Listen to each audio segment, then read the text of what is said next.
Well, your book starts off with a story, kind of an anecdote about the Dalai Lama. And I think it'd be great to kick off with that same story, if you don't mind repeating it here. Sure.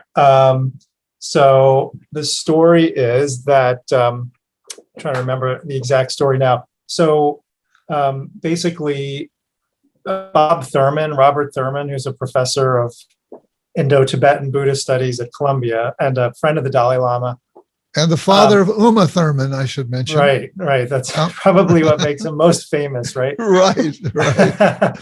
But he was giving a lecture somewhere about Buddhism, and he's known to be close to the Dalai Lama. So someone in the audience raised their hand and said, have you ever seen the Dalai Lama perform a miracle?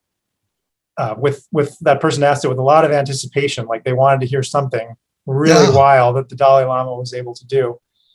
And Professor Thurman sort of hesitated because he felt like he'd seen some remarkable things happen around the Dalai Lama, but he wasn't sure what he should say. And then his wife, who was also there, stepped right in and she said, "I've seen him perform plenty of miracles." And then Bob Thurman said he kind of looked at his wife like, what is she going to say? And she said, the Dalai Lama is a very busy man and he goes to all kinds of meetings with many, many people.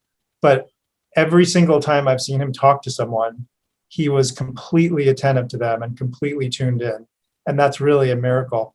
And the person who asked the question apparently looked a little bit disappointed because he was expecting, something about levitation or something like that. Right. Yeah. But we go on to say that in a sense, it really is miraculous because it's so challenging to really tune in and pay attention to each other, especially these days with all the distractions and all the things going on.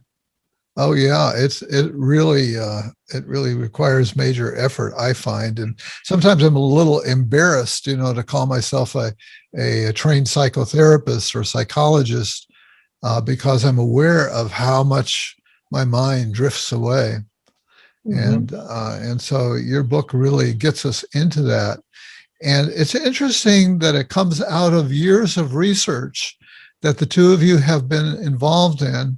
Studying both doing research and treatment of individuals on the autistic spectrum, blocking on it, and that seems kind of surprising. What's the connection there? How do you get from that research to talking about attunement? Yeah, that was I think the most interesting thing that came out of that research that we did together. So that was a clinical research study where, we were developing supports for autistic adults to strengthen their social functioning skills. A lot of these adults, they had no intellectual disability. They were really, fairly quote unquote high functioning, had jobs, were in college, married with families.